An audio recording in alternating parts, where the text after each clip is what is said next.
ಇಂದು Bhagirathi madam ಅವರು ನಮ್ಮ ಶಾಲೆಗೆ ಭೇಟಿ ನೀಡಿ ಮಕ್ಕಳ ಜೊತೆಯಲ್ಲಿ ಸುಮಾರು 2 ಗಂಟೆಗಳ ಸಮಯವನ್ನು ಮಕ್ಕಳ ಜೊತೆಯಲ್ಲಿ ಕಳೆದರು. ಯೋಗ ಅಂದರೆ ನಾವು ಮಾಮೂಲಿ ಸಣ್ಣ ಪುಟ್ಟದ್ದು ಒಂದೆರಡು ಯೋಗಗಳನ್ನು ಮಾಡಿ ಏನು ಬಗ್ಗದು, ಕುಳಿತುಕೊಳ್ಳೋದು, ಎದ್ದೊಳೋದು ಇದು ರೀತಿಯ ಯೋಗಾಸನ ಅಂತ ನಾವು ಅದ್ರ ಭಾವಿಸಿದ್ದೀವಿ. ಆದರೆ ಮೇಡಮು ಇವತ್ತು ಯೋಗವನ್ನು ಏನು ಹೊರಭಾಗದಲ್ಲಿ ಯೋಗವನ್ನು ನಾವು ನೋಡ್ತೀವಿ ಅಂತಾರಾಷ್ಟ್ರೀಯ ಮಟ್ಟದಲ್ಲಿ, ಆ ಥರದ ಯೋಗ ಪಾಠಗಳನ್ನು, ಯೋಗ ರೀತಿಯನ್ನು ನಮಗೆ ತೋರಿಸ್ಕೊಟ್ರು. ಹಾಗಾಗಿ ಅದನ್ನು ನೋಡಿದಾಗ ನಮಗೆ ಆಶ್ಚರ್ಯ ಆಯಿತು.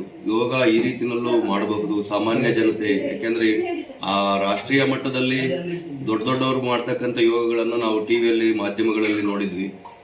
ಇವತ್ತಿನ ದಿನ ನೋಡಿದಾಗ ಇಂಥ ಹಳ್ಳಿ ಶಾಲೆಯಲ್ಲಿ ಇಂತಹ ಪ್ರತಿಭಾನ್ವಿತರೊಬ್ಬರು ಬಂದು ನಮ್ಮ ಮಕ್ಕಳ ಜೊತೆಯಲ್ಲಿ ಈ ಥರದ ಎಲ್ಲ ಯೋಗಾಸನಗಳನ್ನು ತೋರಿಸಿದಾಗ ನಮಗಂತೂ ತುಂಬ ಸಂತೋಷಕರವಾದ ವಿಚಾರ ಇದು, ಜೊತೆಗೆ ಆಶ್ಚರ್ಯವಾದಂತಹ ವಿಚಾರ ಆಯಿತು.